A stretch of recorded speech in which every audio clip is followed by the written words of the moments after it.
good morning. This is Bill with Bill's Never Ending Projects, and I left off with the presentation of the big cast pieces of the tractor and what was in back that made it look so different than a farmall. And then when I went around to the clutch side, I said we're not going to get into that. But then this morning I decided to get into that, and I've studied it a bunch this morning to see just what goes on with that big cover I seen. I wasn't going to get into it because I thought it was just a clutch. But no, there's another thing John Deere has. So we'll go over and take a look at it right now. Okay, I'm over here by the tractor, and we're going to show you what I'm talking about. Here's that clutch side. And it's this cover that I'm talking about. It stands about 27 inches tall from the bottom to the top, so that's what I mean. It's no little cover. And it goes from all the way back here by the brake drum, up past the clutch handle, past where you add oil into this thing. I think it takes a quart from what and right where the clutch linkage meets the front up here, yeah, it ends right there, up and down. And it goes down here and crosses over. That's the bottom right there, I would say. And it comes to that egg shape down there, kind of. And I checked this number. It matches with the one in my parts book. It just has an extra 5. But this cover matches. So this is the thing. And now we're going to go over to my pages that I printed out. I'm going to tell you what it is for farmall guys that don't know what it is, because I certainly didn't, and I was going to skip it. I didn't even know it was there. I just thought we had the clutch over here. You know, the big, over 2 feet tall handle, and but then I can see all this housing has to do with the clutch, because this handle is mounted right on the top of it. So it does more than one thing. But it's not called the clutch cover. I didn't know what this was called, so it took me, I swear it took me an hour to figure out where it was in the parts, where it was and what it was called, because I didn't know what it was called. I kept thinking it was called the clutch housing. It's not. Okay, here's what it was called. There's the printout, the drawing that they do of it in the parts book. I found it was called the first reduction gear cover. And it says with oil filter, nipple, and cap. And we looked at the cap. I guess they're talking about that. But that's it. That's what it was called. First reduction gear cover.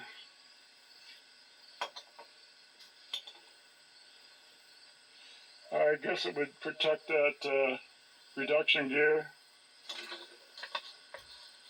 and it would lubricate stuff, and it's a structure for the clutch handle and maybe other support. Okay, that's that page in my notes. Next page, I tied it in because there's the shift handle that mounts in the top of it, and there it shows a little silhouette of that shape. So I figured it's definitely near the clutch. So it's probably that piece. First reduction gear cover. I got the name, so I was able to print out this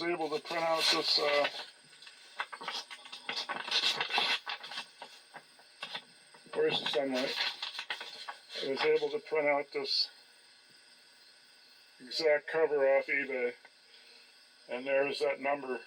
There is this date number right there. There's a date number, but I didn't know if it's a date number or not. It said the one here on eBay said 192, and then it has a little like screws on each side cast as dividers. Then it has a 7, and mine is a 57. I figured maybe it was the 192nd day of 57, but I don't know if that holds true because they said this came off a 58 tractor, but mine says something about 42 or something, so that means mine is a May tractor. I don't think this has anything to do with the date, but what somebody trying to sell it, it's $100 used. Somebody else trying to sell one for $150 or $200. I wanted to know what went inside of it. It was called first reduction, so I figured it had to be some gear in there, and I swear, I looked at the transmission, and about a half an hour later, I checking everywhere, and there it was. It was in here. It was just right up here on the power shaft. So what I figured, you got a power shaft, a drive shaft, and then that counter shaft. So the power shaft must work off the engine somehow, and then you get the gear reduction with the little gear. So then, let's see, what am I going to do next here? The little gear is number 24, and the big gear is number 10 on here when I was researching. And then I had to learn what a spider gear was. It's that. The ones with the cross pins, cross shafts in them, that turn something like this. And so then these are called the planetary ones. The spider gears turn the planetary gears. How's that for an explanation? But it's my first time going through this stuff and learning this stuff, so I know people talked about gear ratios in the rear end of muscle cars and stuff, but I never knew anything about it except some of the numbers were in the, I'm not even going to say it, I never got them memorized. They say you got the power shaft with the big, I found out it's got 89 teeth, and this one here has got, on the drive shaft, it's got 36 teeth. An example of the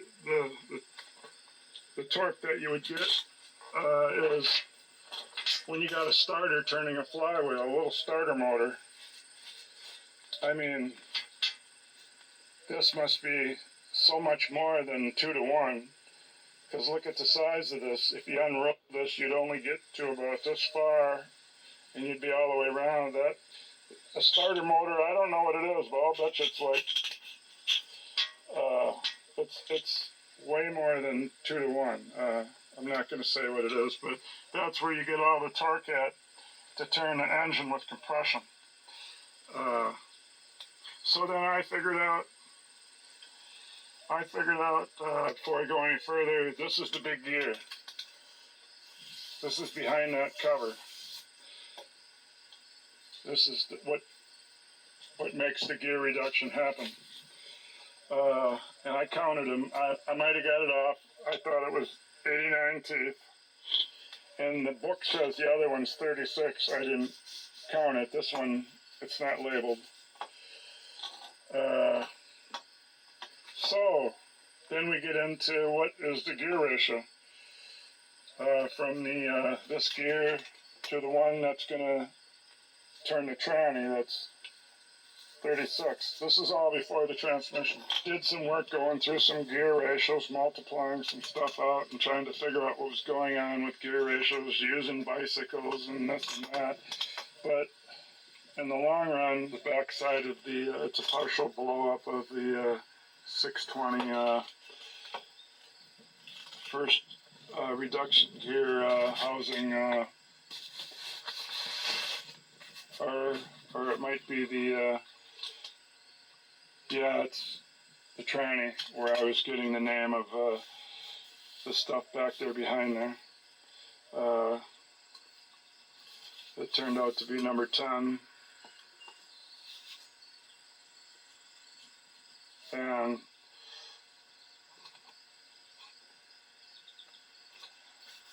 that should have been the number on the Spider, A44848. Yep, A. Well, that's that number. It's hard to read out here in the sun. Page here. So I did some compression ratio, or some ratios. If you were doing 2 to 1, 48 to 24, 30 to 15, 50 to 25, all 2 to 1s. The one everybody would have heard of. So the tranny drive shaft with the planetary gear will turn 2.47 times for every 1 time of the 89 tooth gear. That's called the first reduction gear on the tranny power shaft. So what does all that mean? It means we have a gear ratio before the transmission of 2.47 to 1. And that's more than the 2 to 1, so that's what gives it the good torque. They all are in a row. When I found the first reduction listed and what the name was, I found this one. And that kind of had the shape, and I found some part numbers that made it for sure. And then I found the clutch assembly was had this little picture here. Then I printed one out of the cover and tried to figure out if that was some kind of a code date. Then I got a picture of the actual first reduction gear, and the number actually lined up correct. Then I found out where it was on the parts book. It's hooked to the transmission, all the information with the first reduction gear and the one that touches the planetary gear. That's after I found out this was called the Spider gear.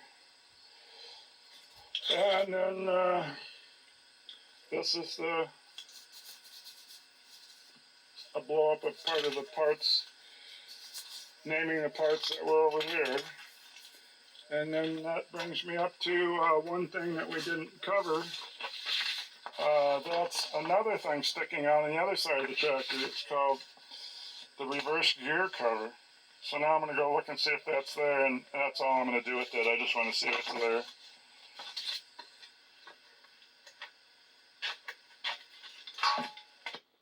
Okay, back to this to see if it looks. Looks to have 3 bolts and pretty straight on the right side and have a curve on the other side.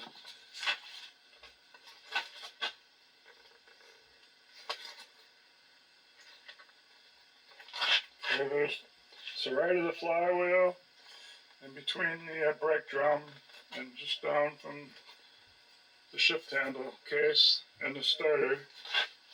There it lies. Let's see. 1, 2. Yeah, there's 3 bolts here. 1, 2, 3. And then you got to look back in there to see if it's got that curve. It's behind the flywheel. It does.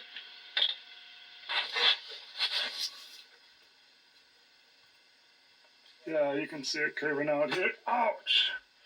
Ah. Oh, yeah, that'll hurt. Okay, without hitting my head, there's that starter and that little gear in there. That's one big gear ratio for that. But here's the bottom of that thing. Comes around, starts going up and behind there, so that's the curve. Now, without hitting my head, geez, I've cleaned all the way around here and just leaving one or two things, and I would hit it. Okay, so what else is there that we don't know? we have never messed with the camshaft and stuff. And oh yeah, one other thing I found out when I was researching this. Oh yeah, and I guess this might only be like a cylinder that helps the wheels turn. That's, I guess, not the pump, because the pump is somewhere else. Could be in here, could be up in there. I didn't get that far yet. That's the governor housing with that shaft that comes all the way through here. I didn't print anything out on that, but I moved the hood out of the way here so we could see what goes on with this stuff.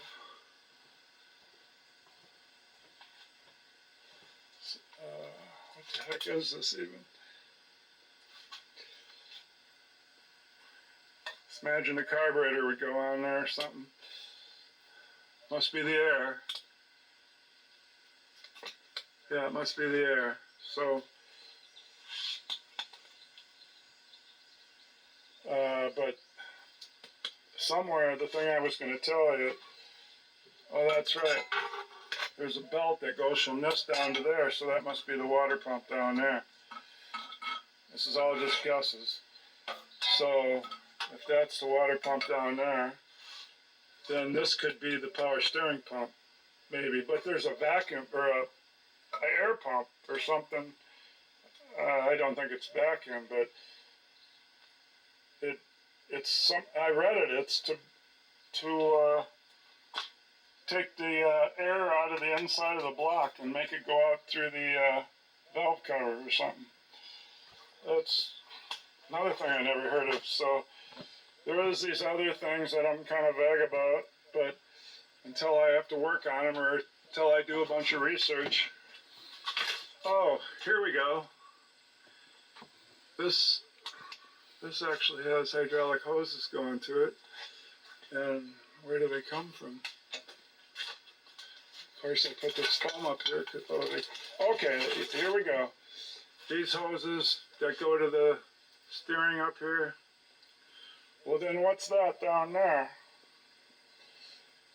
If it goes up here to help it steer, then what's that?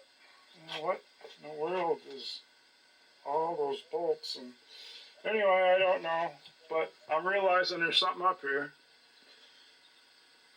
I'm sure I seen this when I took the hood off. So you got this, and then those hoses go to this. So this must be the power steering pump. This could just be the oil reservoir or something.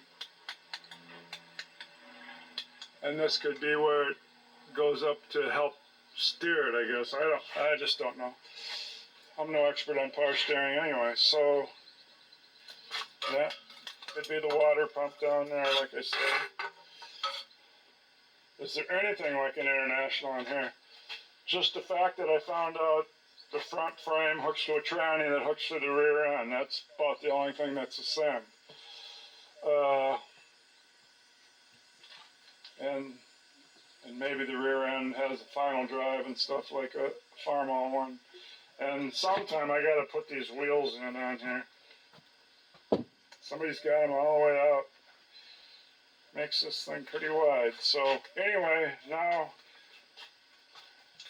I've seen the picture of how much room you get in to help redo that oil filter canister. So I get to go in through this cover, and I get to go in through here if I move the block. So I don't think I gotta move this stuff. I'll wait and see. But that's it for trying to figure stuff out with a John Deere 2-cylinder. And I realize a lot of things are similar on those other 2-cylinders, but I don't have any experience on them, so I could see why if people don't buy one of these. They're so different. It takes, for me,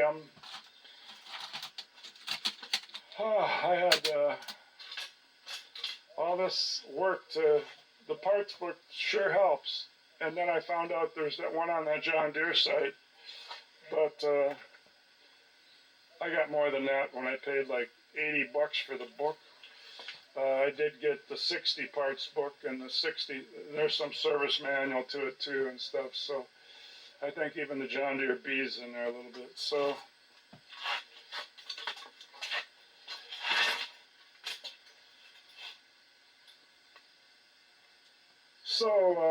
anyway, after dinner I'm going to come out and try to, and this time I am. There's nothing else to do. I've cleaned the garage. I've got the snapper going. I've cut grass with it. Pretty much except for moving a couple boxes near the back and that jack that I just hit my head on. That sticks up right there.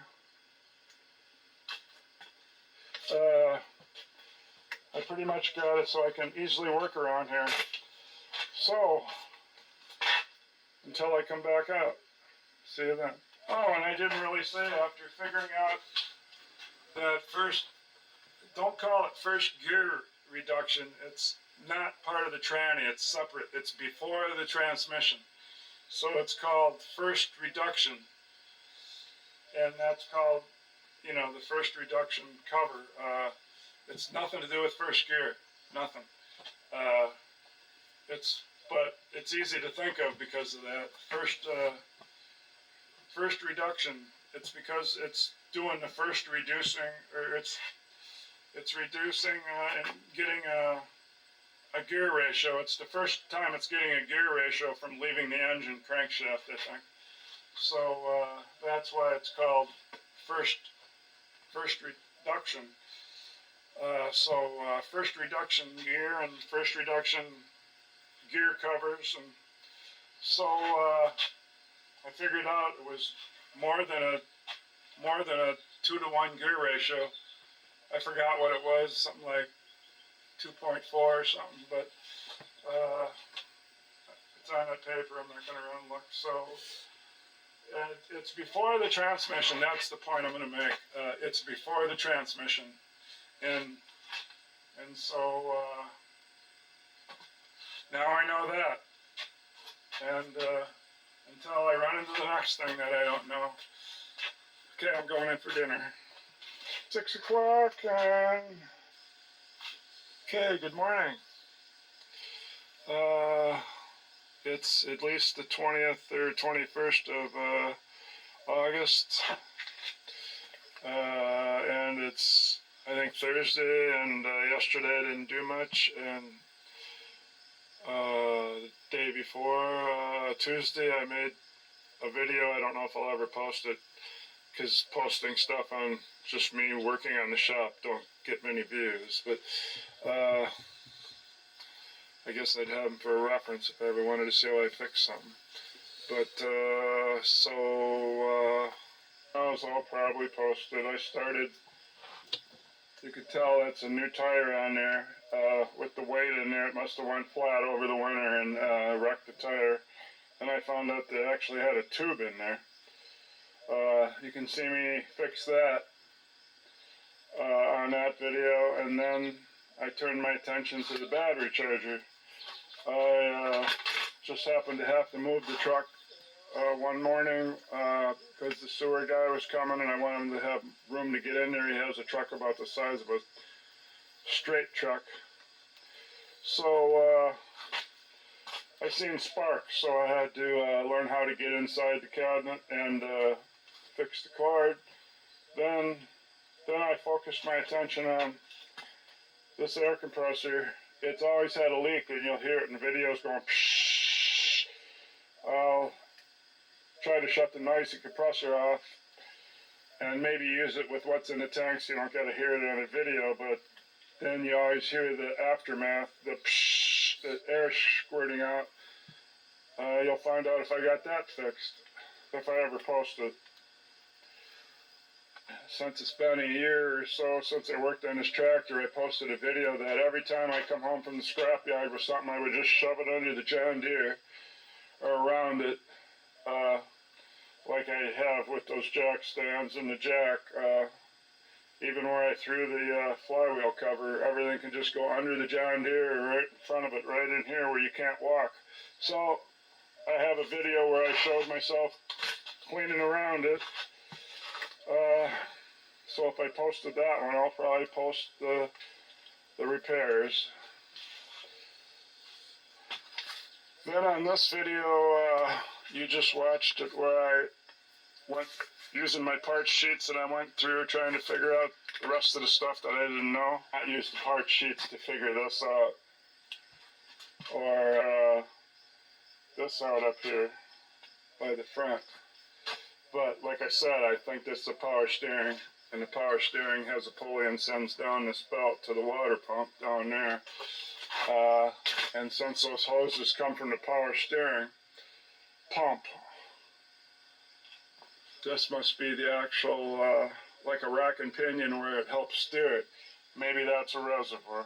That's what I was thinking. But I'm not working on that anyway. And that's what I said. And I said I thought I had a Roll-O-Matic front end. Because it looks like something's going on in there. Again, another access hole here. If I took this governor cover off, it's the size of that hole right there. I don't think I gained too much, but I'm going to try not to. I did that information video on the John Deere parts that I hadn't figured out already a couple days ago. And since then, I found this book that shows what the lines look like inside the block. I think my engine is a 302.9 cubic inch. Something close to 5 liter, I guess. Piece blown up that goes inside by that oil filter. 2 tits hold the tin washer on. I put arrows right there. Has holes. 1 hole on each side. I put oil filter rod or long bolt stud. Filter slides over that right there. So then this is the top part that goes against the block, or the top of the filter body, the inside part from underneath.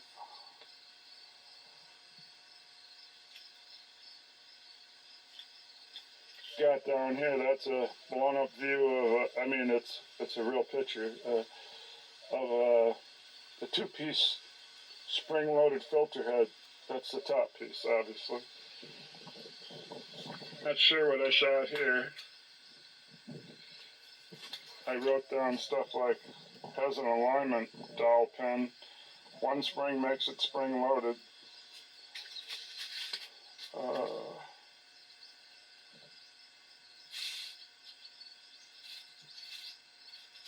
I did this a year ago, so I don't remember what that is. There's a picture here of, I put oil pump drive shaft coupling.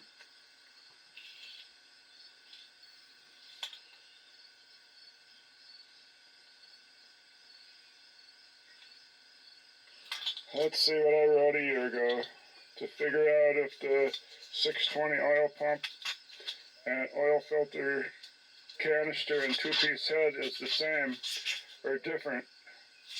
Just look for parts that will fit, listed with every part. Example, fits A, B, G, 50, 530, 520, 620, 630, 70, 720, 730. So I guess what I'm saying is some pieces from those tractors do fit the 620, maybe. And there's the picture from inside.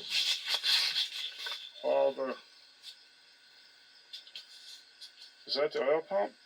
That's the oil pump. I was thinking that's the oil filter canister. That's the oil pump. That's probably the oil filter canister next to it. So I guess you don't see the lines much on there. It's behind there. So it wasn't as good a picture as I thought. Put down the crankshaft removed for this picture. You wouldn't get this clear picture.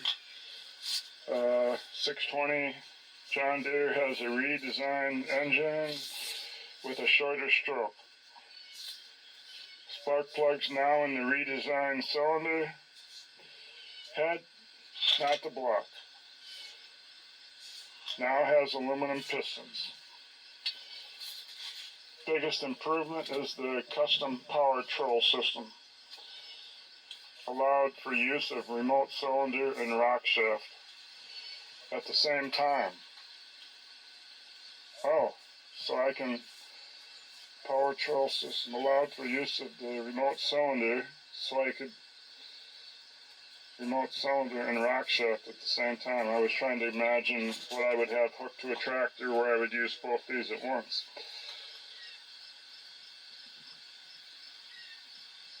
He expects that the 620 connecting rod for the piston is shorter, along with a shorter crank stroke. Here we go. Here's the picture. Let me go get my thing to see which is which. Now I'm beginning to think these pictures are from a John Deere 60, because this has a smooth arch thing. This one is definitely out of a 620. I was there at the salvage yard. This has a top that's oval, rectangle. Unless this is some kind of a cover that comes, no, that's not no cover. And look at this big screw thing.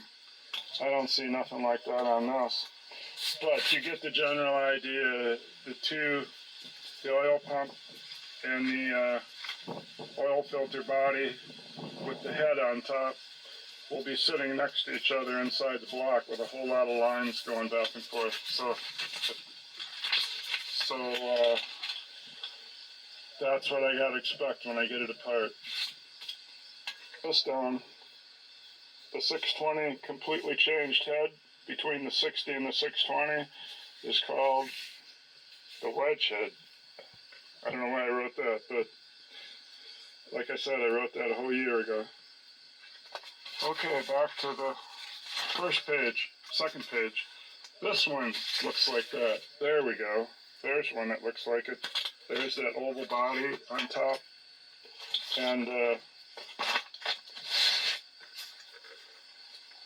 there's that oval body, rectangle with that different shape where it goes in.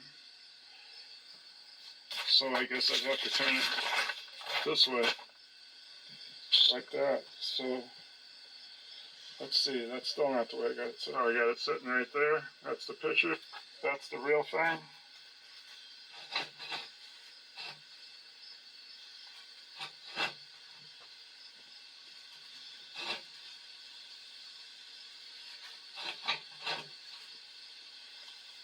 It's got that big screw thing.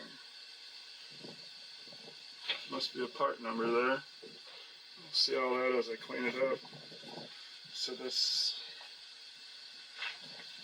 I forgot which way it's facing in the tractor, but we'll soon see in mine.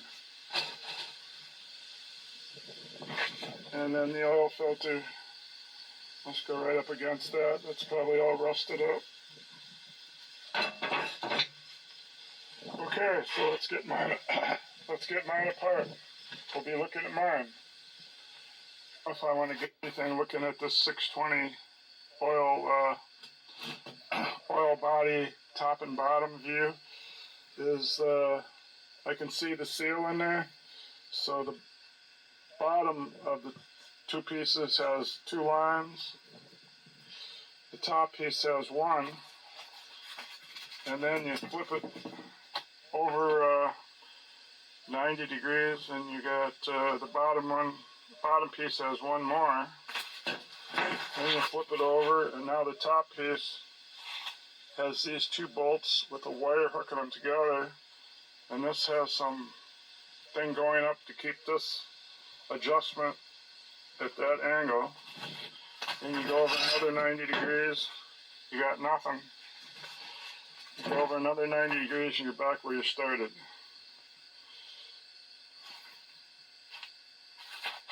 So that makes that less complicated. Two go on the bottom here, one's on the bottom there right next to it.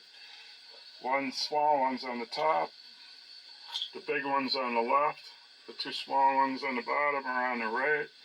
There's none on the other side, but the other side has that adjustment for that big screw. We'll find out what that is. And then this end has nothing except the back side of that rectangle. And it looks like the oil pump has, there's that part that probably takes that piece I was talking about. Looks like it has 3 lines. And it looks like this big line matches that line. We'll see when we get in there. Here's something weird. I painted. Maybe it makes those weird things show up better.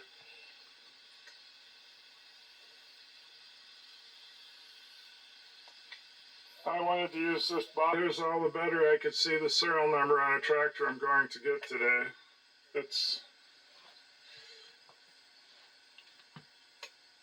I figured it's 93680. I think that's, if that's a 3, then it makes it, I mean, it could be 2 different years. If that's a 3, it's a completely different year than if that's an 8. I think it's a 3. It's a 3. No, I'm wrong. I just looked at my list.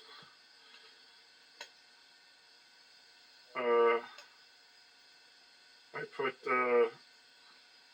42, it's 93, 237, so I figure mine's 93, 680.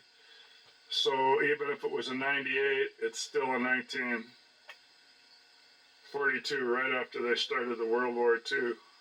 So it's pretty much all the easy sellable parts are off it. So that's what I have to go get today. About 50 miles away. And it's $225. Deere, and first thing I should do is see if this is unlocked. I've just wiped the old oil that's been in there a year and a half, a year, whatever, and put some new oil on the cylinders. Cylinder wall. So I'm going to see that it's still unlocked the way I left it. Of course, these are not perfect. I had to take, this is the one that the piston was down, so I had to take the sandpaper to it and then keep it oiled for the last year and a half so it wouldn't lock back up. That one should be fine. Let's go see if I can turn it over. I don't know which way the flywheel goes. I found out when I unlocked it, and I'll never forget that. It doesn't work going backwards at all.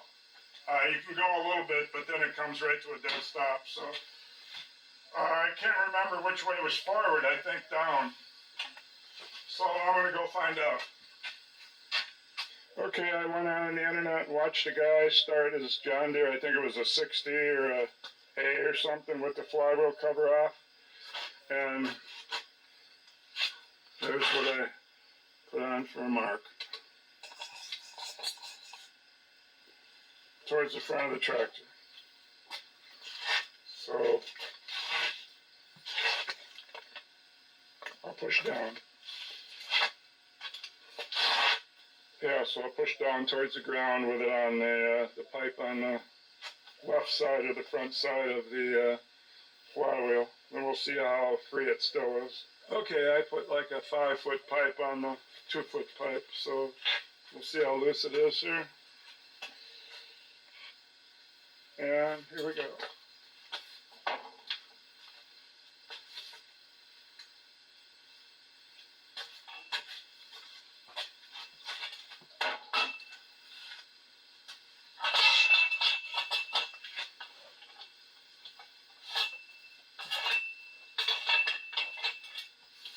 I flipped across the wrench. the other way, which puts the pipe way up in the air again.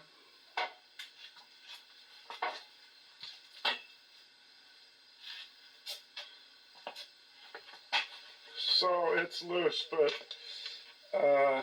I'm going to continue to turn it over and off camera and just see how tight it still is and how easy to turn over, because I might want to turn it a little as I take the block off.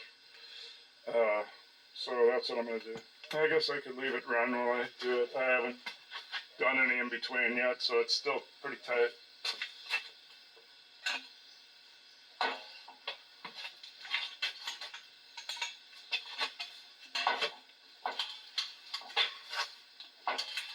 I'm not using the 5-foot pipe anymore, but I am going to put my foot on this and go towards the floor.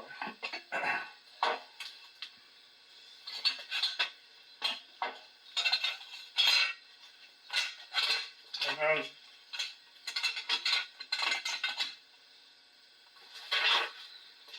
so what I'm doing here, I was on this notch with this.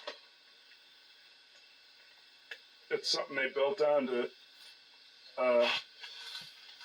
Something they cast into it. I don't know what it's for, but it's something to put a cross wrench on. And they got one on the other side too. So I'll just keep switching back and forth, this side, that side, this side. I'm going to turn it over half a dozen times or a dozen times. It's not moving. I suppose it has to turn the span thing. I don't know, but I got to put my foot up in the axle to get it up to there, and then my foot up on here to get it to the floor. So it's not very loose yet.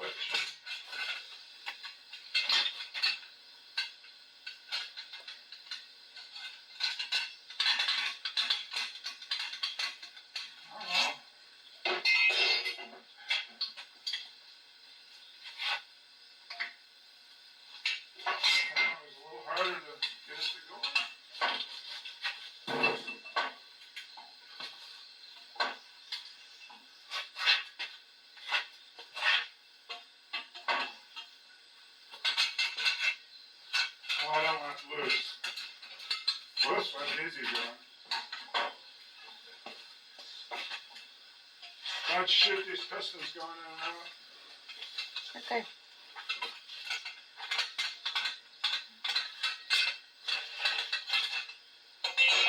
I'm just going to loosen it a little because I don't want to fight this every time. It's not like I'm unlocking it.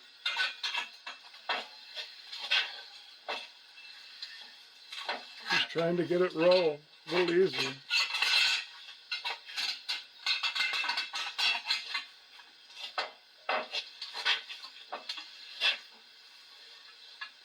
Okay, they seem to put.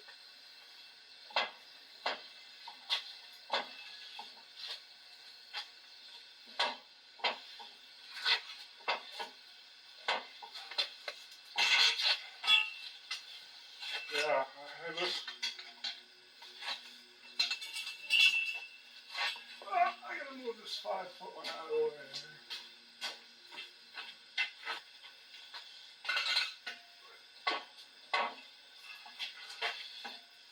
That's getting a little easier. I think around about. Oh, okay. We're getting a little easier. I can't remember how good we had it when I left off a year ago.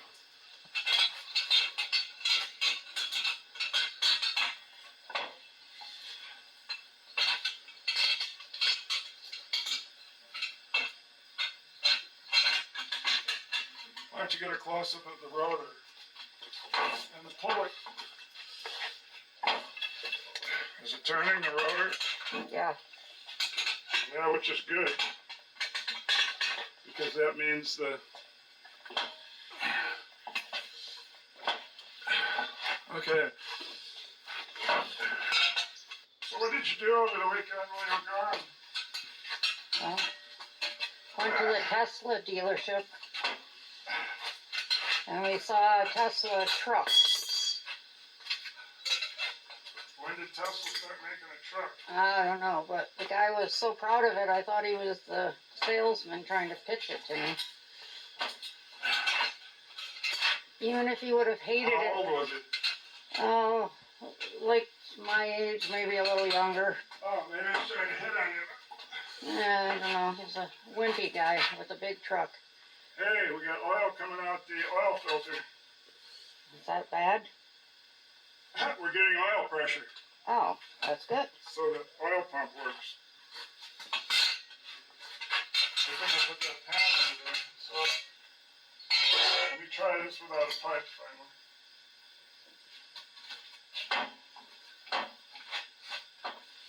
Okay, I'm doing it without a pipe. This is what we were going for. And they had like the stainless steel finish on it. The truck? Yeah, and you could tell every single person who touched it, there were fingerprints all over it. Is that But the way your refrigerator is? not that bad. But then the cool part of it is you hit a button and the truck bed opens. It opens up into a truck bed. And the tailgate, of course, is electric. Can you shoot these going in and out so fast? The bad thing is, it looked to me like a worthless truck bed because it really wouldn't have much in it. I guess I can see it myself when I pull my header in. Wow. So, maybe they are good enough that I can make a running tractor. We'll see. And the fan and the pulley and all that keeps turning, huh? Yep. The way it's supposed to. Oh, it did last I checked. Yep, that's moving. Okay, I think we're done with the switch piston. Should I leave that?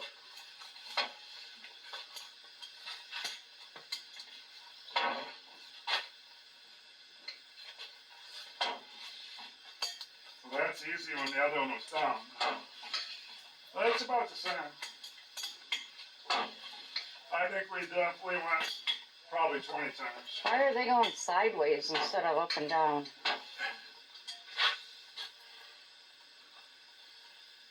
That's the way John Deere put it in here to work with the sideways engine. Oh.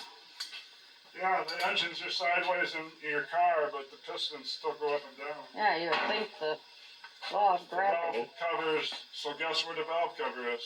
I don't know. Way over here, not up here. Oh. Well, you can see what they got up here. It's got all this stuff. This way they could put the hydraulic, or the hydraulic pump on top, and the governor. Oh. And so instead of the governor being down here, and the hydraulic pump being down here, Uh-huh. they put the engine sideways, so then you're going to have this stuff in a different spot, and you're going to have the valve cover and the head in a different spot. So where's the engine? Yeah, well that you're going to find out. Did you see the pistons going up and down? Uh-huh. Well, that must be the engine. Pistons? Well, what's the other part in there? What do you mean? This thing right here that we're going to take No, off. all this missing stuff. That's the cylinder head. Oh. That goes on these bolts. That's on the bench over there. Oh. See it? Okay, Big yeah. block sitting Yeah. on the bench. I made a hoist to lift it up there just for goofing around. Oh. So, Oh, the whole time I thought the motor was missing. no, the head's only off. We are going to take the motor off because we want to get into the transmission. Well, people, now you can tell who is not a mechanic. Well, we're moving the whole motor. Me. We're moving the whole motor just to get an easy access to the transmission case, which is also the crankcase. It's crankcase / transmission case. Oh. The crankcase is in the front, of course, because that's where the flywheel goes to. And the transmission part is in the back, probably. Oh, okay. So we want an access to the front part. It's all one case. So when I remove this, we're going to have a big hole for me to reach in. Okay. We're hoping, there is a little hole on top, Yeah? but we're hoping I don't got to move all this to use that hole. Oh. So we got to get the right size socket to get all these loose so you can hit pause on. Well, this is 1 1/16, but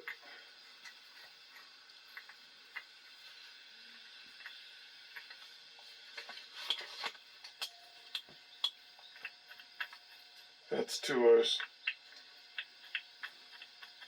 So we'll try an inch. Okay, here we go with the inch socket. Let's see what we got for wiggle. Nothing. It's an inch. But I was afraid of that. It isn't going to work unless I can get 3/8 drivers, but that would just... No. Better. Oh, hey, got one on. So I can use it for the top two. But... Well, let me try putting the socket on there first, then the handle. I think we already tried this. Nothing doing. So, let's see. So we can get two with the socket. Is that one in through there? Probably. Well, I might as well just get the top two off for starters. Not like it could fall. It's in the bottom frame. Bottom frame area, so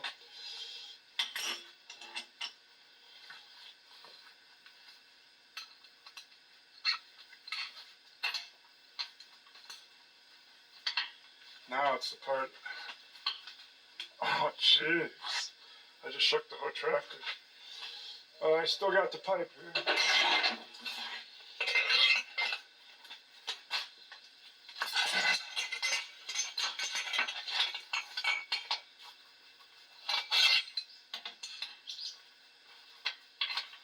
One, pretty sure that didn't slip.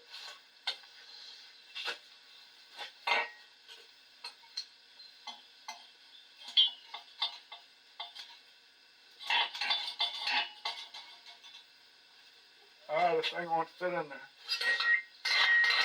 Now it's stuck. Alright, there we go.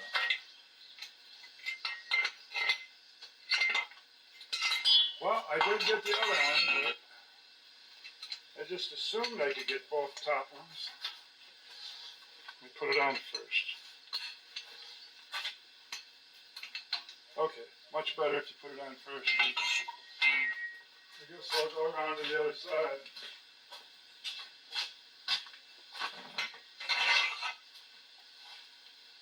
Wow.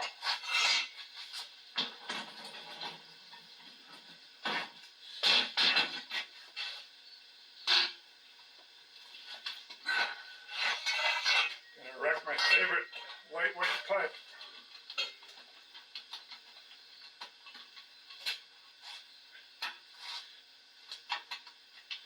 Boy, I don't make this to use a socket, I'll tell you.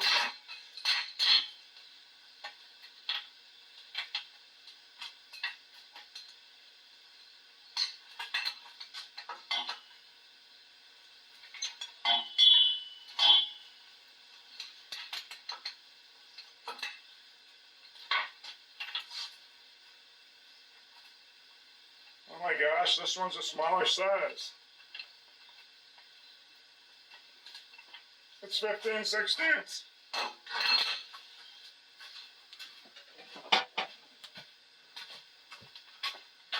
That's not going to be true. I'm going to pause it. It's a different size, I think. Okay, it was just that loose that it's turning in the socket, almost like it was slipping. It's just turning real free, like. I'm just going to get a combination wrench, I think, to get these off the rest of the way. They broke loose with the breaker bar. Well, the first drawer I tried there has a 15/16, an 1 1/4, and an 1 1/16. So no inch. I'll keep looking. The next drawer there has 15/16, an 1 1/16, and these two ones that I can't even read. I think I'll take my wire brush to them.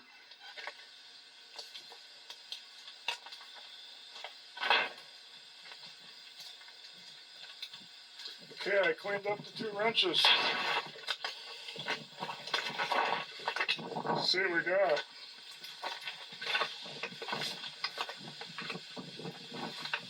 Hopefully we got a 1 inch. 1 quarter, no good. 1, beautiful. Finally got one. We sure got enough 1 16". And then I looked in the 4th drawer if I'd have kept going and found a box wrench. It's got a 15/16 and an inch, so I'll try the box wrench and then I'll get mad at it and go to the open end, I suppose.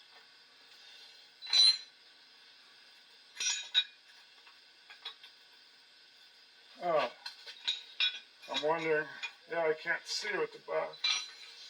I'm wondering if, no, it's not the whole stud turning. I'm gonna have to put some oil on it, it's starting to get hard.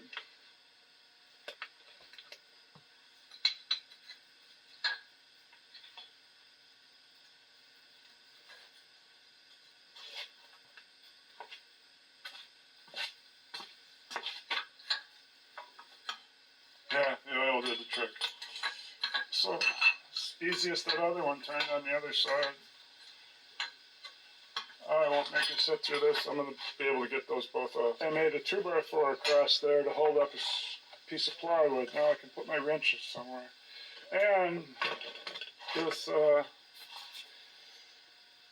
Williams 1-inch wrench, we can put a pipe on that. I'm putting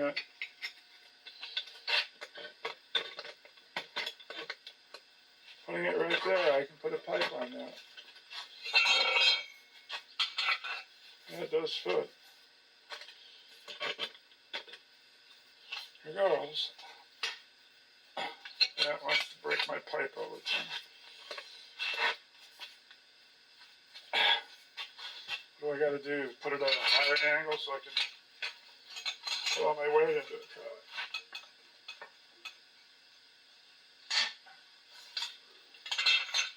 I heard it go quick.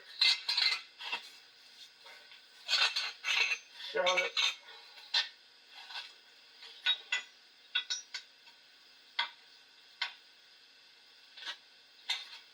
So, is just a nut coming in the stud? Just a nut.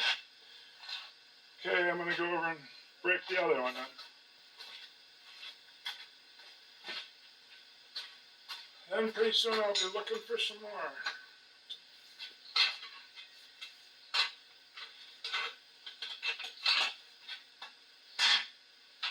As you heard, that one came. Okay.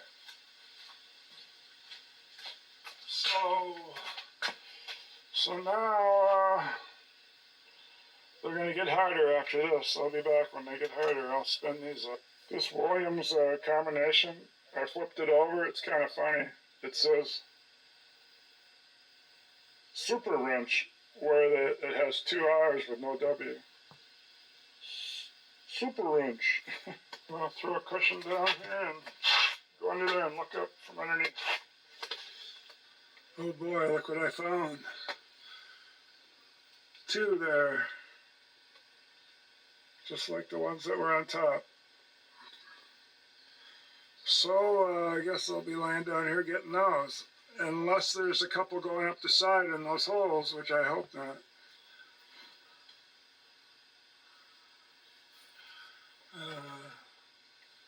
There's my oil filter we're looking to fix. It wasn't all oily of it. That looks kind of odd.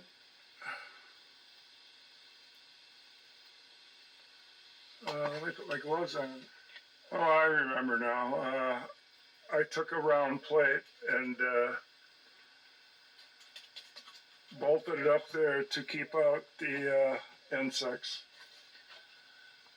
I don't know who would want to go in there, but yeah, maybe I could take that off now. Yeah, I looked on the side. There's 2 bolts in that hole. That's halfway up right there. So I got 4 bolts left. 1 bolt on each side. 4 bolts left to get that off.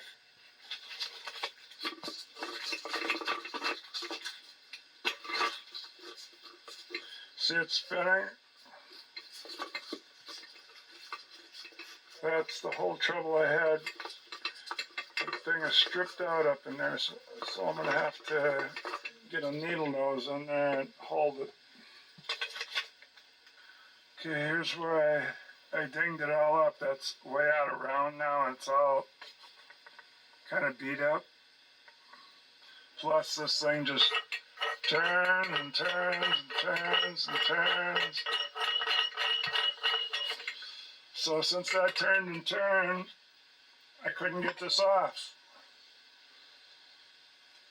So I pried down and wrecked all this sheet metal here, where the press fit of the canister is in the block there. So the one I got now is this one. This one here is not stripped out. This does not spin. That does not spin in here. It's tight. So that's why I'm taking these bolts out and removing the block so I can get up in there. And is that oil right there gonna drip on me right there? Yeah.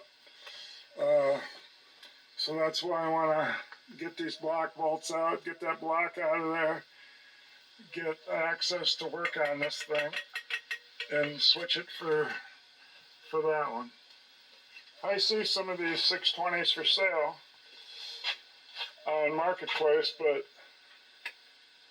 they're always about $2,500 or $2,200 where they need work.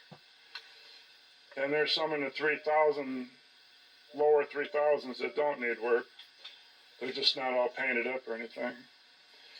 But this is the one I bought, so I'm stuck with it. Well, I'm going to get those other 4 bolts out and I'll bring it back then. As you can see here, the other bottom one has no stud sticking through it. It was a bolt. I'm just getting this last one. This one seems to be a nut and a stud. So was the other I one. mean, So was the other possible one. that other one. Oh, the other one is a nut and a stud. It just looks like a bolt. So, yeah, I had to put the pipe on them from down here, which is a little tougher, but it's pretty easy. All right, these are about out. Then I'm about to go up to the halfway point. Before I got these out, a little slow and tedious through this hole. And then using this box end. Yeah, this box end's getting to be my favorite wrench on this job. Those are called my super wrench.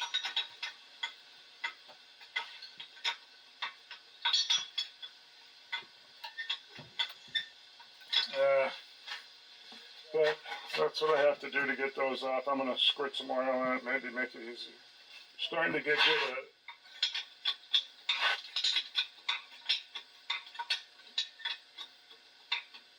It's how quick you can get the box off the bolt and get it with a nut and get it back on.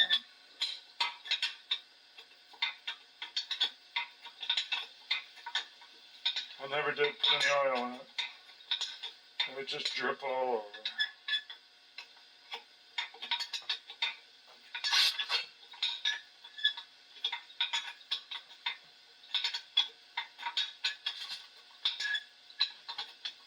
Yeah, it's not getting any easier. I'll do it off camera. And then I gotta do the other side. So I started thinking here, what's gonna hold up this front of the frame? So I'm looking here to, it looks like 1, 2, 3, 4 holes, and I can easily see the bottom 2. These are nothing to do with the block. So does the block, 2 of those side bolts that I just took out,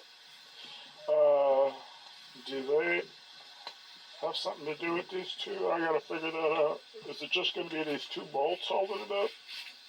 My answer, now that I know to look for 2 bolts, or 4 bolts,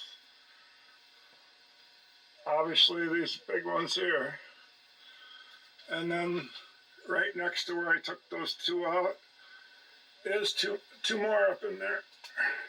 There it is. You know, it's pretty close to, well, it's not close to it, but they have nothing to do with the block. So now I know this is held up by 4 bolts. And no, I haven't seen that one yet, but I'd have to scoot over. Well, it's over there. I don't know if you can see it, but it's, you know, kind of into the edge there in the shadows. So that's the 4 bolts that hold the cast frame. Nothing to do with the engine block. They're separate. But obviously these 2 on each side will have to come out. And I think this can just hang up there. Maybe I can even suck it up a little to this shaft.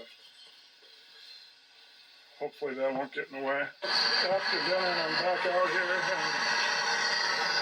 I got those 4 bolts off. And at the other end, this line coming down here. And so I just want to release it from up here on that pipe that goes down on. So, but I tried heating this up. This is the 3rd or 4th time. I think 3rd.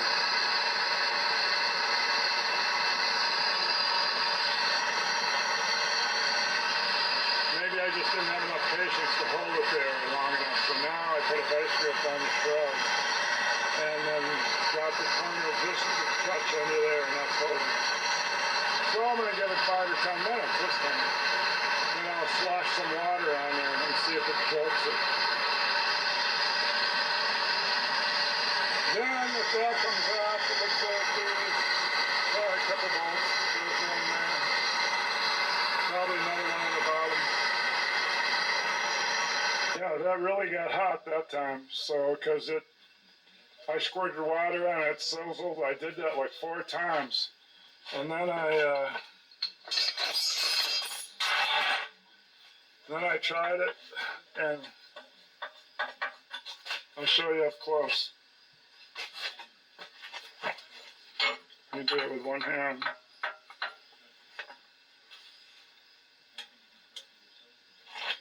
The wrench kind of covers it up though, so.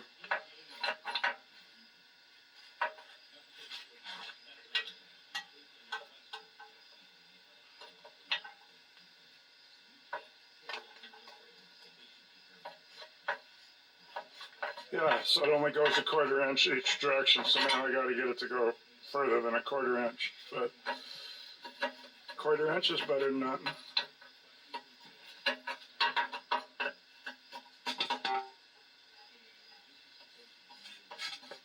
I'll take it. Oh, I've even got it further. Okay, now we're talking 1/2 inch.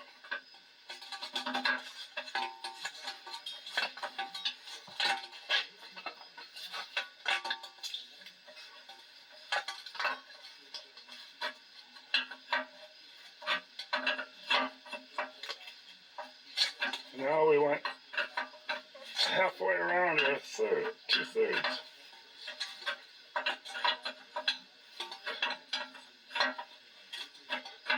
Really tight, right in there. I'm sure gravity doesn't suck the WD-40 up there because it's down.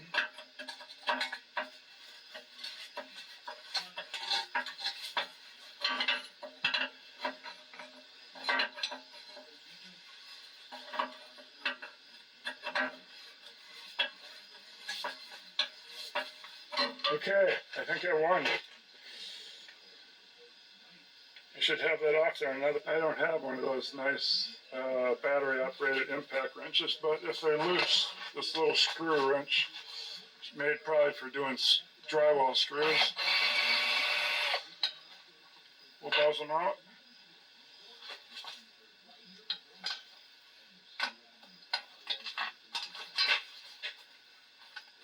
If I can figure out where it is.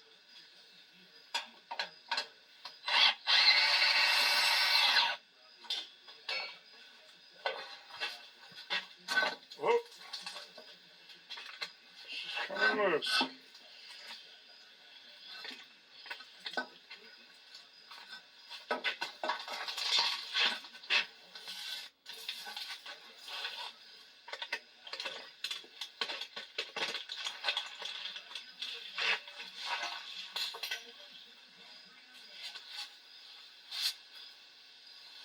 There's that water inlet that I had to get that out of. Okay, so I can set this under the tractor somewhere. Ooh, look at the pile of rust that fell out. About like I dumped a bunch of floor dry here.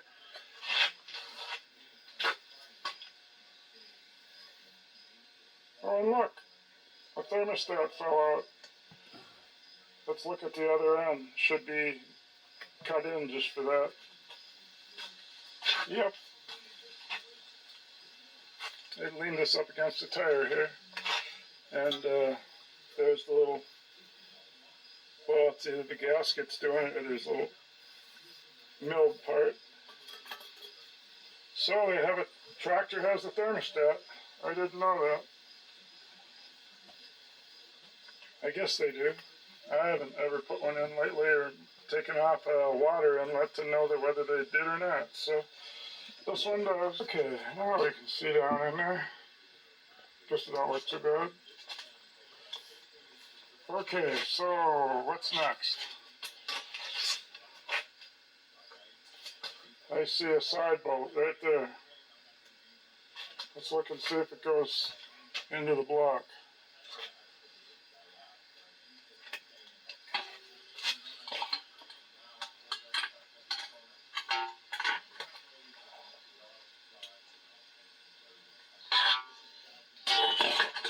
Well, I don't know.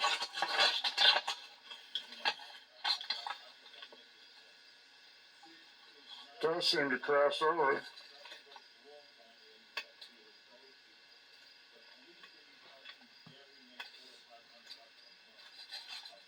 Huh.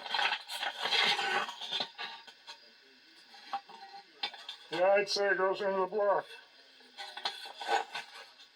That's a piece of dirt. That's the bolt.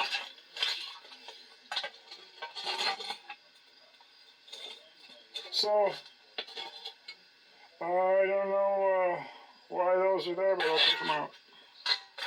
They don't seem like they would hold much.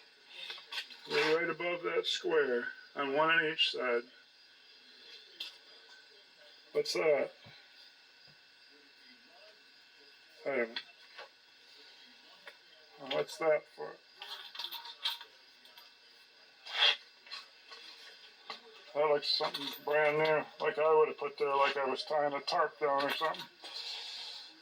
Okay, so maybe then once I get those out, I can put a porta power in between here and push on it, see if it'll break loose. When I turn the head on this,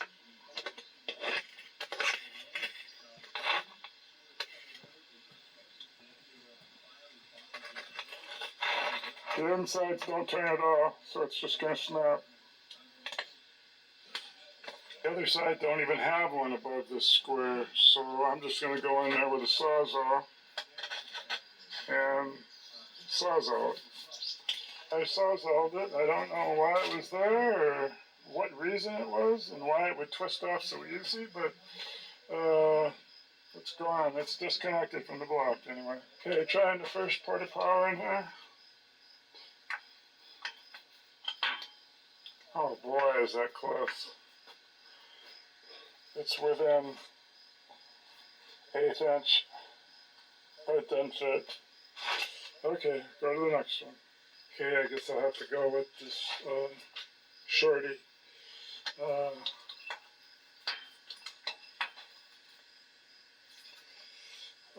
going to back it off for one thing. It's short enough already, I can't have anything sticking out ahead of time. And then this hose gets in the way to go up against either side, so I'll put blocks on both sides and sandwich it or get those ready. Just got a couple inch sockets, but this ram hardly goes more than an inch or so, so we'll see if it's just going to run out. Oop, buckled up. Means it's going to fly out at me. I'm getting out of the way. I'm not taking any chances. I'll do something different. There's a curve on there. Plus, I started thinking I was going to break this. Yeah, don't and do I'd be that. all done with the block. So Yeah, don't maybe do that. Maybe I'll hook through those holes and hook something on these studs and pull it. Oh, I gotta come up with something. Well, I checked Marketplace. I could have got a running one for $2,200. So that's only, I got about $1,600 in this one. So, you know, 600 more than what I paid. Oh boy. It's the same thing. It had a rock shaft, no 3-point with the power steering.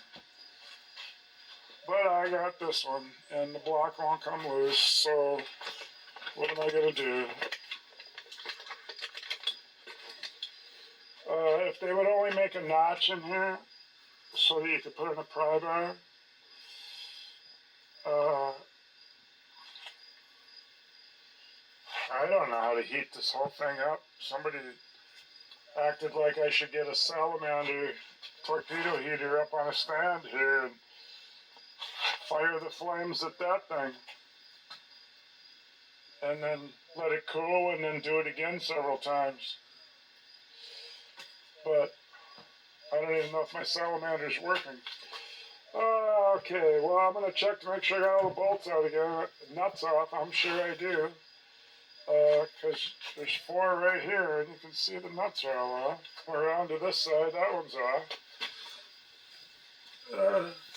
Right in there, you can see that one's off. And this side, flywheel side, that one's off. The 2 down there, they're off.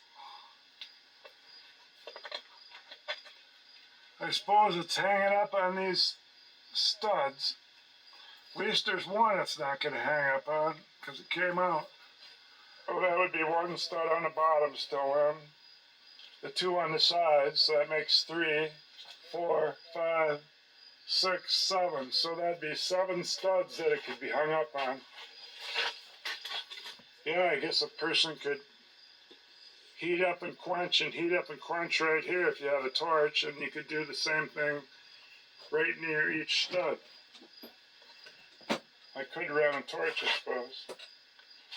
So, one thing for sure, if I remove these studs,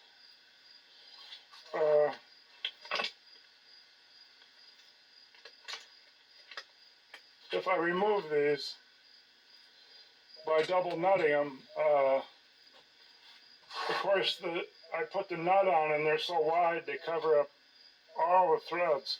So I'd have to cut one of the nuts in half with the Sawzall so I could tighten them together and then see if that would take them out. I don't know what size they are. This is like 1 inch. This is 7/8. And I know they're not half, so they're somewhere in between like 5/8 or 3/4. 5/8 or 3/4, 11/16, but I don't want to cut the nut that I'm using to put it back together. Of course, I could go to the hardware store, but I'm going to look for a nut that's extra for my bolt and cut it in half and see if I can tighten them together. Measure this stud, it seems to be 5/8. It is. You got it. 5/8 So by I'll 3. look for a 5/8 nut that I could, either 2 nuts where I could just grind each one down about 1/8 inch. I'll try that. But the thing is, I don't know what I'm going to gain. Look at this stud that came out. There's no rust on it. It's even almost like it's got oil on it. Well, the nut I got screwed on there is not one that came off the tractor. It came out of my junk pile, right? The one on the stud. So I just got to find another one, or maybe I could just grind this one down some, and that would enable me to tighten the 2 together with enough force to pull the stud out. I'll try it both ways. Okay, here goes on my thinner nut.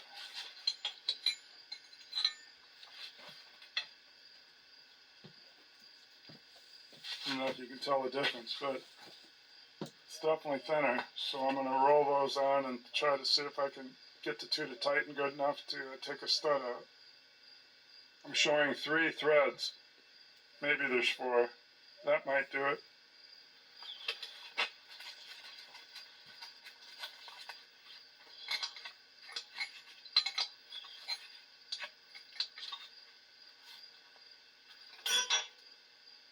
Now, I think these are a different size. Look at how loose I am on it. I'm going to go try a 15/16. So I guess I got one on the end of this, Super wrench. super wrench. Yeah, 15/16. Yeah, so it's 15/16, so I'm going to have to go retire my inch wrench and get another 15/16. If I wanted to use this nice long wrench that I've been using, I could just go get the nut that came with the tractor and use it. But No, you now, can't. They're too wide. They're too wide. Oh, that's right. I get to use it anyway because it's got the 15/16 on the other end. Okay.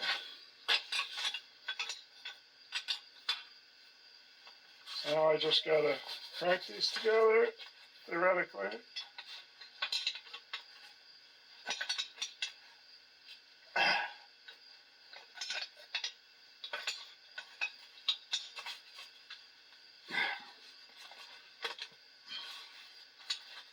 Now we'll see if, It strips out. now I gotta turn this inside one, yeah, so I can't use that wrench because I'm turning the inside one, so.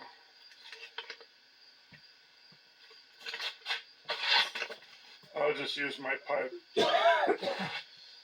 and see if I can get the stud to come out.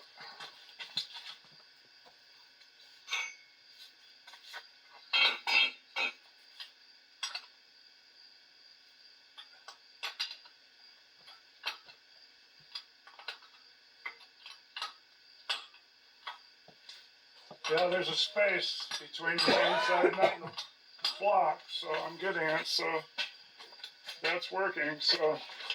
Yeah.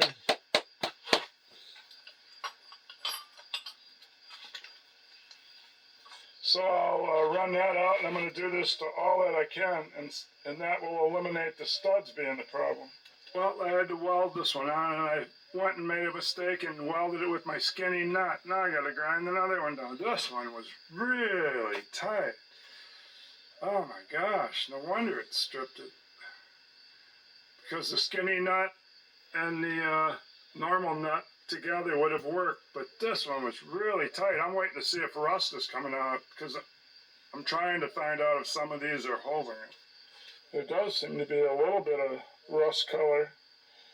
Oh, yeah. Oh, maybe that was holding it a little bit. Oh, yeah. Absolutely. 100%. I mean, I thought it was going to snap off. It was so tight. I used that big pipe there on the wrench, so. Okay, well maybe this will help. I'll keep going, even if I gotta grind a nut for each one and weld it, then buy new studs. Yeah, I had good luck over there getting those two off. Very good luck.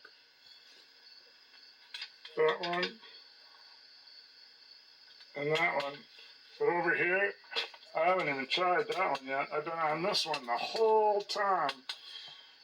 I've put 2 nuts on there.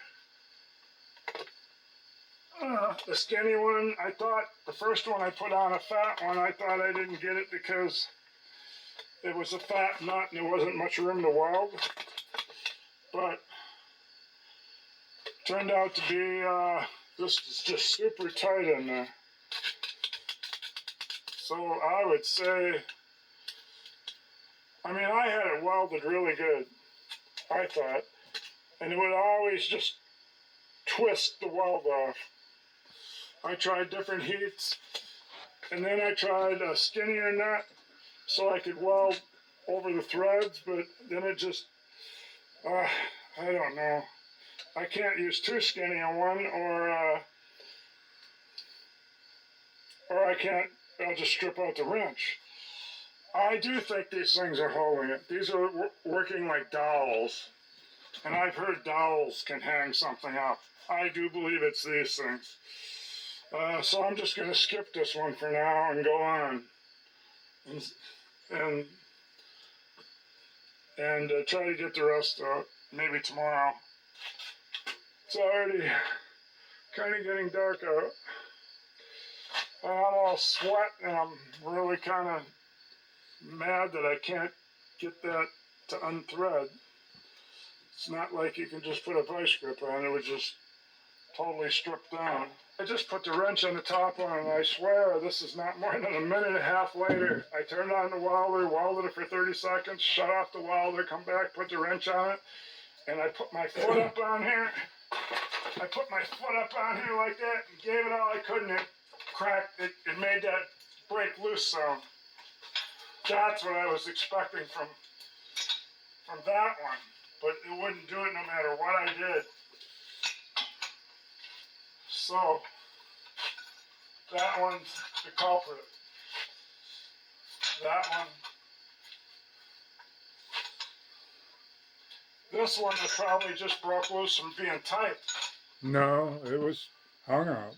That one, there's no way this is that tight in the transmission case. It's got to have corrosion around it that's doing it. That's what I think. Anyway, I'm gonna get this one out of there and continue in the morning. With the top one out, oh, it's a new day. Anyway, since I'm fresh this morning, I got the torch propped up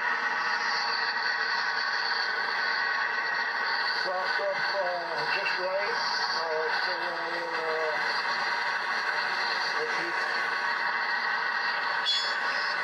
keep heating up this area, the block. Where the bolt goes through there. Because I'm simply not having any luck with that wheel now. It just keeps making my weld. I welded it again, but I'll break that again. I'm thinking about welding it on the inside. There. The top going around. I haven't tried that. Anyway, I'll let you know if I get this one out. It's one that I've spent a long time in.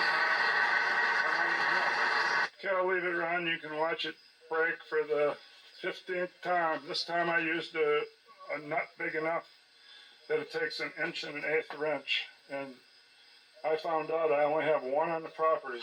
1 1/8 wrench. And I'm pretty sure it'll break the whole weld around because if you think about it, a nut is attached for the whole 1/2 inch of the nut.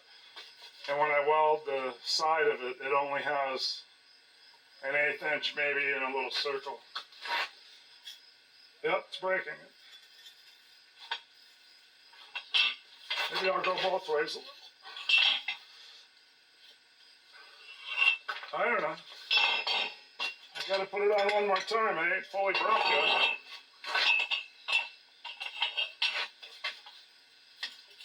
Now it's broke.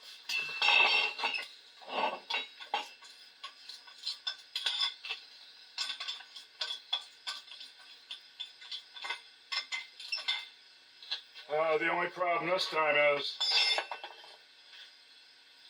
now I don't have a place to weld, so what I'm gonna have to do is I'm gonna have to build this up out to about here, 1 inch. Build this up like the bolt would stick out further. That'll take a while. I'm trying to use my stick welder to build up a rod I can put a pipe on and pull back towards me. This way maybe I can make some kind of a little gusset in there to strengthen it so it quits breaking. This is my last attempt. Yeah, I've got all my weld built up like a little gusset. Now I'll just break this off and then I'm going to quit.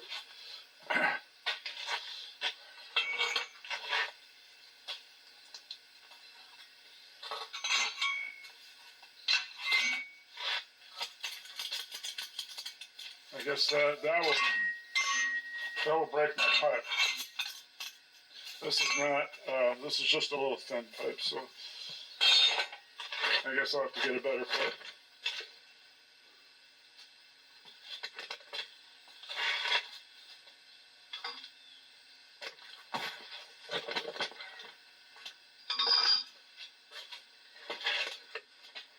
I thought I was going to have to cut one, but found one. Alright, well, let me pull on that and see what happens. I'm sure I'll just break the bolts off.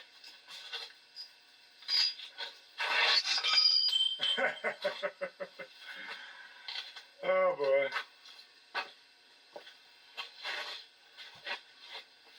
Yep, back to the broken stub. It just keeps getting shorter and shorter. One more try. This time I'm using a flat iron to put the pipe on just to break it loose. Then I'd have to reattach something. But once it's loose, this way I can fill in all the way up from the bottom to the top because it's not round. So I'll try that. And I switched to a general purpose rod from a low hydrogen. So 6013 was using a 7014, I think. So we'll see if this quits cracking. I suppose I could keep building this up till I was way out here, and that would equal the bolt being way out to here. I've already put on a whole rod.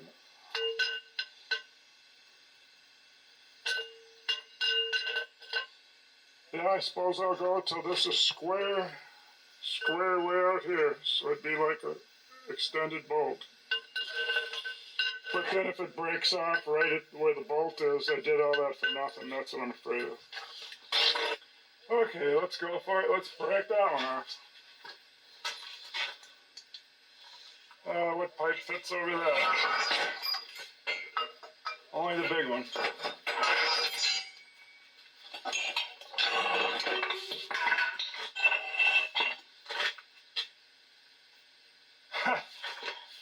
I don't know. What do you think?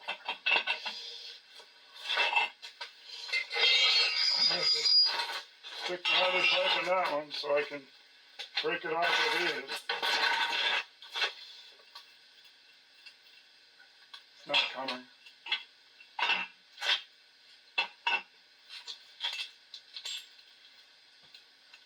Oh, this time I'm grabbing the thing. Okay, this time I'm grabbing it.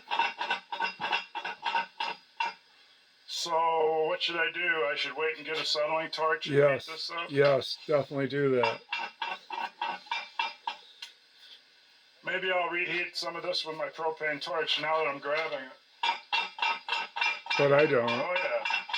But I don't. I should just pull, and if it breaks loose, then I would be done with it. I would just have to cut this off and get a nut on there.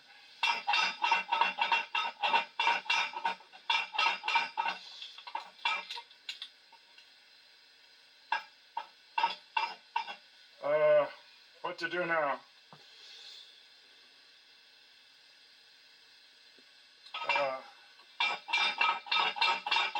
Well, I'm good with snapping it off as long as it would be out of there. But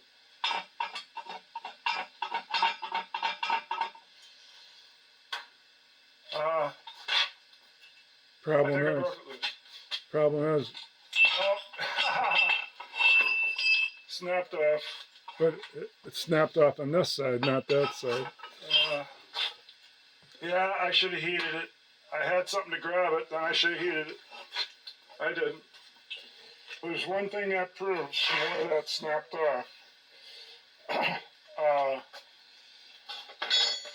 It didn't snap off in here, where it was the threads being too tight holding it. It's this area is corroded, and so it snapped off right here. Because, well, the threads actually start a little cut around it, you know, the threads are partially cut in, so Yeah, that's a fresh snap. It wasn't broke before. I was afraid of that. That's why this won't come off. These studs are corroded to the block. So now I have to be able to outsmart them. There's not room to drill it out.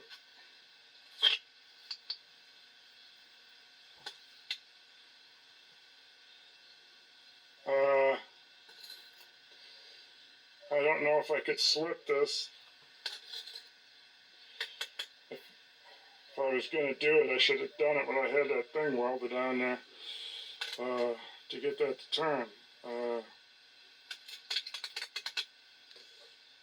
I don't know.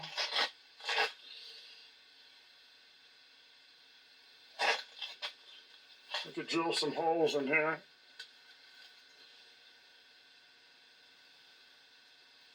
Until I reached the bolt. And then I could, well, I would put some penetrating oil on it. I don't know if it would go all the way around or not. And if it didn't, then I would waste my time drilling a hole. I don't know. I don't got any more ideas. Except getting this whole thing red hot with a torch that I don't have. Here's what those studs are that I keep wrecking by welding on them. They're 5/8 by 3 B2484R part numbers. There's 8 of them. And they're quite expensive. So I guess I'm going to go on to something different. Yes, I couldn't get that one bolt. And one stud came out when I took it apart. And that would mean,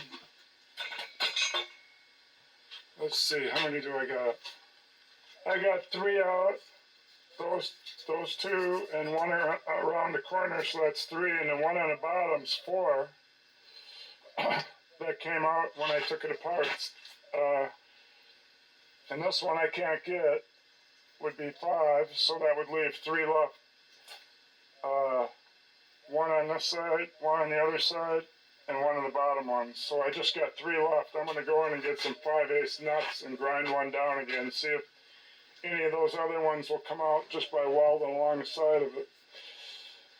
And maybe that's the only real hard one, but I got a suspicion maybe these will be too. And in the meantime, from going to the hardware store to get some 5/8 nuts, I guess I'll unhook the pistons and see if I can pull them out. Okay, it's going to take a 7/8 to take off those piston rod bearings. Well, I couldn't believe how many 15/16 I got, and hardly any 7/8. I took this long dangly linkage hooks to this weird springy thing, but it went here and had a cotter pin in it. Cotter pins are sharp, so I took it out. It ripped my glove, but I didn't get it, so take cotter pins out if you notice them before you get ripped. I got the bearing off, so I'm going to turn the bearing cap. I'm going to turn the flywheel and push the piston out as far as I can, and then turn it back, I guess, and then try to pound it out the rest of the way.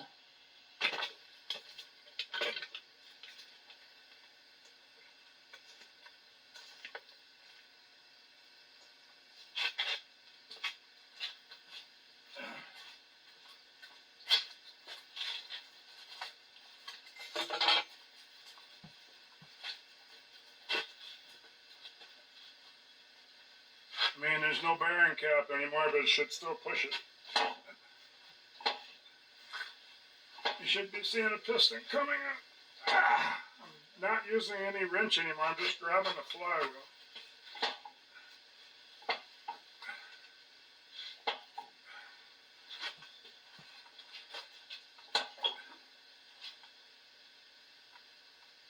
Now, I suppose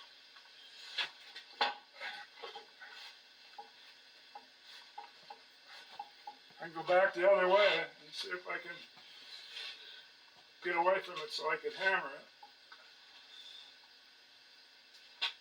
Or just come back around the same way. That's taking it with it though.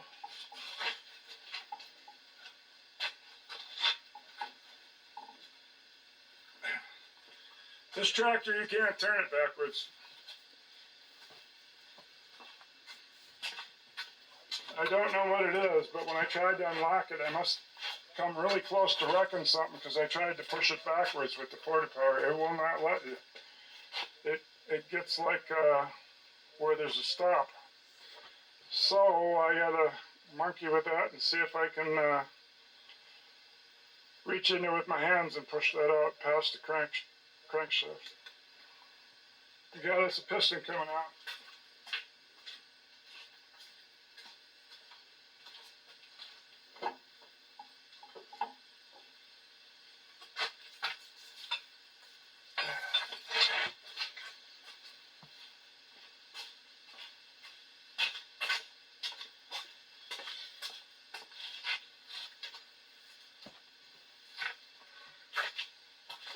I ran out of places to reach it and pause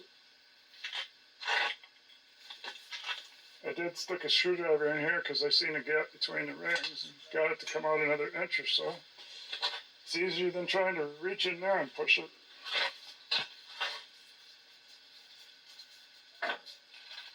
Oh, that's kind of loose.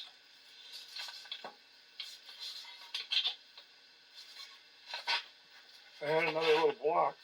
I do have a block.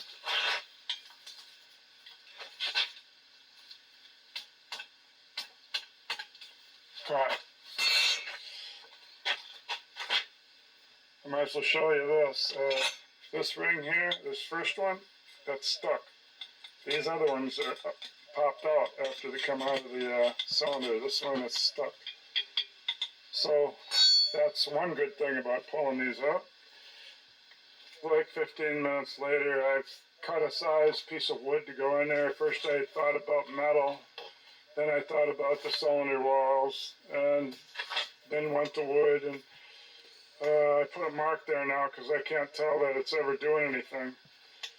So I'll push pause while I beat on it. All I can do is give it these little taps through that crankshaft cover. So this is like working on a flathead or something, with trying to get the valves out. This is nuts. As you can see, this is just 30 seconds after I said that.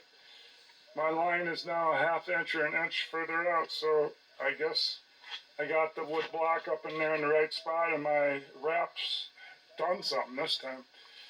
Let me give it a couple more. Yeah, it's not out.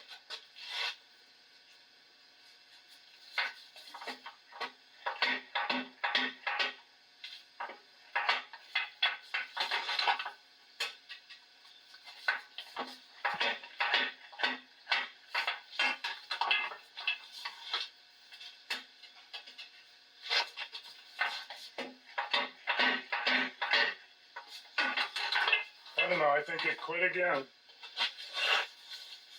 Yeah. What I used inside there, this hammer and this piece of some paneling from my basement. And then when I noticed I could actually get the screwdriver behind these tabs were just barely sticking out, and that's how I pulled it out the rest of the way. I think I can take it out now. It's still in there, but it should come now. Yeah, I wiggle it a little, it'll come out. Maybe my little table's in the way here. Wow, what a pistol. Yeah, my little table's probably gonna have to come out of here.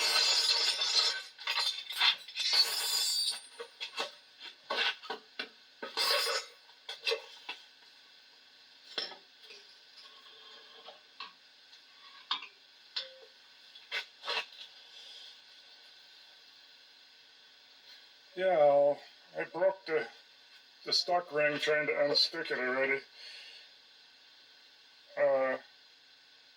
Maybe it was already broke, but I tapped it with a hammer and one piece went flying.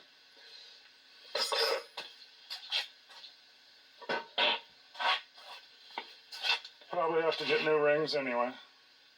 Yeah, that's a different look. So now, starting the mistake I made on the other side of the tractor, like the driver's side of a car.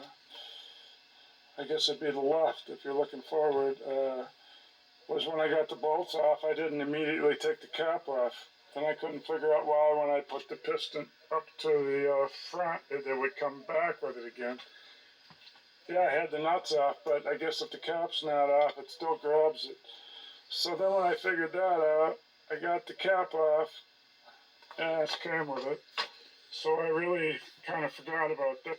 Then I ran the thing back to the piston being up at the top, towards the radiator, and this time when I backed the crankshaft up, it stayed there, and that's what I wanted, so you could start putting a block in there. And but then just before I did that, though, I forgot about the bolt. I could feel there was still a bottom bolt in there.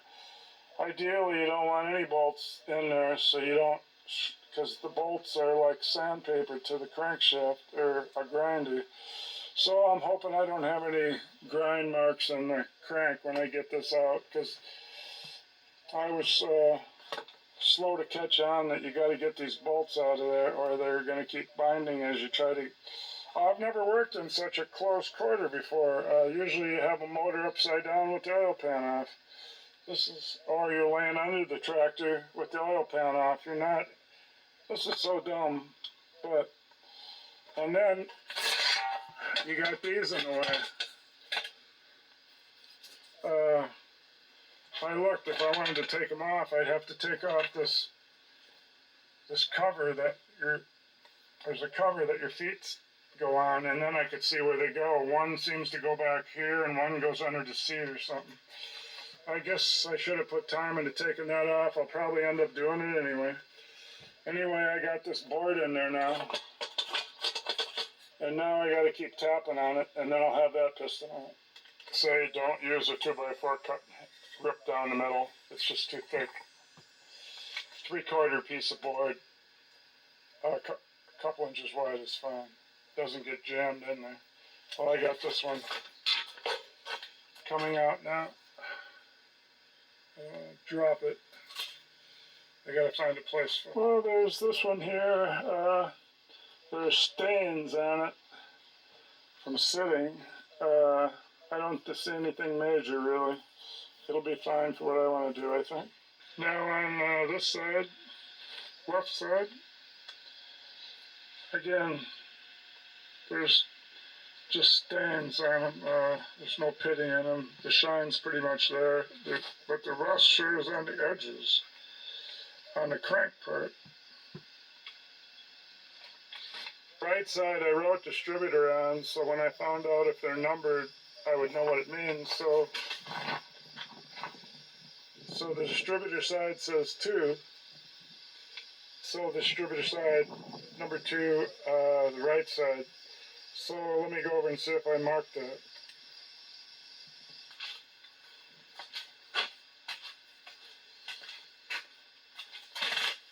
Yeah, I put it number 2, so we should be able to keep them straight. I put number 1 on the flywheel side.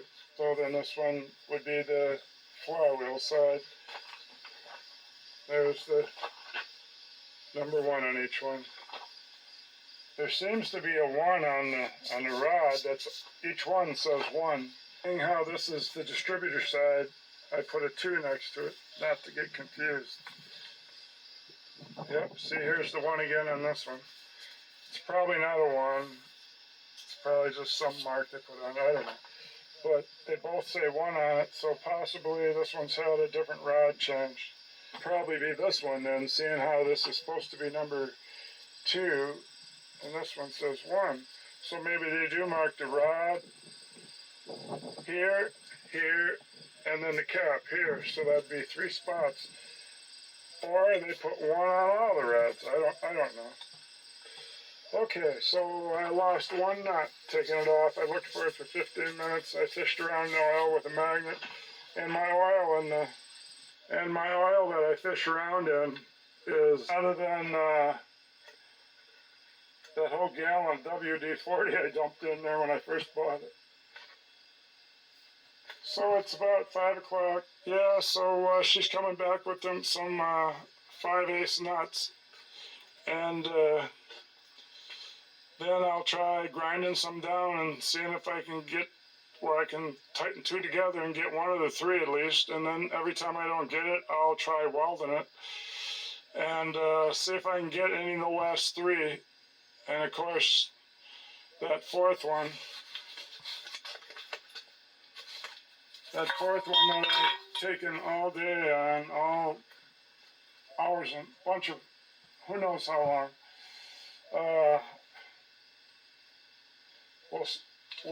I don't know if I would drill a hole in there so I can get some penetrating. I guess I would run the torch and then just keep getting it red hot and then dumping water on it. But that could be making the block brittle, so I don't know if I want to do that or not. I wish this recess wasn't here and I could drill it out. Maybe I could heat it up and then get the block to move when it's heated up and not quench it. And then maybe pull on, I don't want to pull on these head bolts, but I could use my porta power as the chain where it pulls instead. So I got some ideas. Sooner or later I'm going to get this block off here.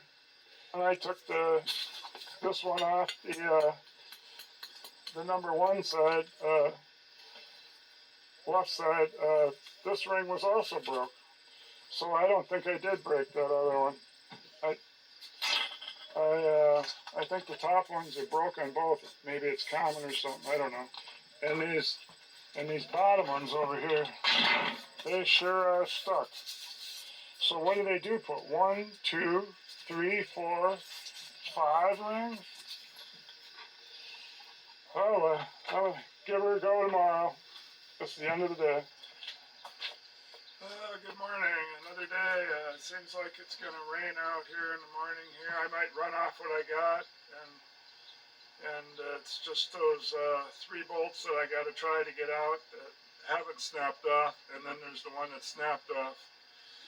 And I don't know what kind of rabbit hole I got to go down to get those.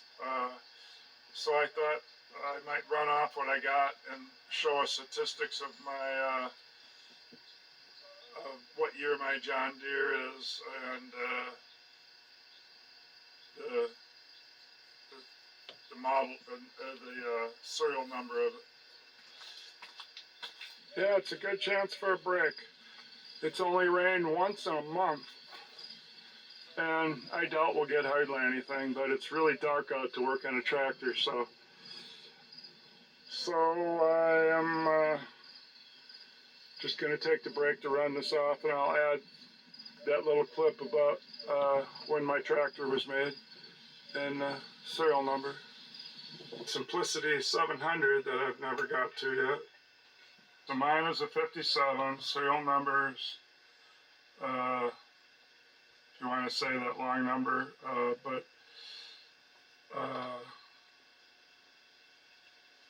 it starts in 56 with a straight 6,200,000. 57, it starts with 6,203,778. So forget all that other stuff. It's always going to be in the 200,000, 6,200,000. So the 56 is 200,000. The 57 is 203,000 and some odd figures, and the 58 is 215,000 and some odd figures.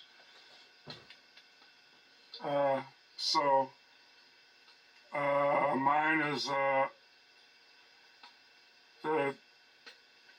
between the 3,000 and the 15,000, so it's 7,019. So I minus that, and mine would have been the 4,137th tractor built in 57. And I found out when the first Waterloo boy was built, and so 39 years later they came out with the 20 series. So mine is 39 years after they bought out Waterloo boy and started doing improvements on the Okay. Waterloo boy. Okay, I'm gonna cut it off.